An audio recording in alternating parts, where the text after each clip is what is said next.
এবার সূর্যের তাপে চলবে গাড়ি। এক চার্জে 250 কিলোমিটার পর্যন্ত পাড়ি দিতে সক্ষম হবে গাড়িটি। দামও আছে হাতের নাগালে।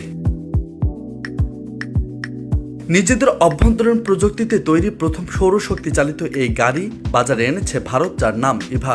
ভারতীয় মুদ্রায় ইভার দাম 3,25,000 রুপি থেকে 6 লাখ রুপি, অর্থাৎ বাংলাদেশি মুদ্রায় 4,60,000 টাকা থেকে 8,49,000 টাকার মধ্যে।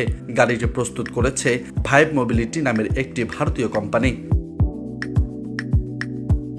3টি মডেল রয়েছে ইভার: নোভা, স্টেলা এবং ভেগা। সম্পূর্ণ সৌরশক্তিতে চালিত এই গাড়িটির ব্যাটারি সম্পূর্ণ চার্জ এবং এসি চালু অবস্থায় সর্বোচ্চ 250 কিলোমিটার পর্যন্ত পাড়ি দিতে সক্ষম।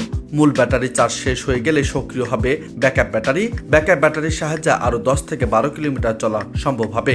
সূর্যের আলো পর্যাপ্ত না থাকলে চার্জারের সাহায্যেও গাড়িটি চার্জ করতে পারবে গ্রাহকরা।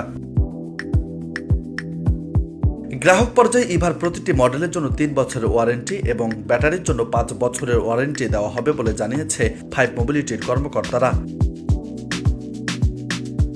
মেলায় আয়োজিত এক সংবাদ সম্মেলনে ভাইব মোবিলিটির শীর্ষ নির্বাহী কর্মকর্তা নীলেশ বাজাজ বলেছেন, ইভা শুধু একটি গাড়ি নয়, এটি ভারতের অটোমোবাইল শিল্পের রীতিমতো একটি বিপ্লব। ভাইব মোবিলিটি এবং ভারতের অটোমোবাইল সবসময় আবিষ্কার, স্থায়িত্ব এবং জীবাশ্ম জ্বালানির উপর নির্ভরতা হ্রাসের পক্ষে এবং সেই হিসেবে ইভা ভারতকে প্রতিনিধিত্ব করে।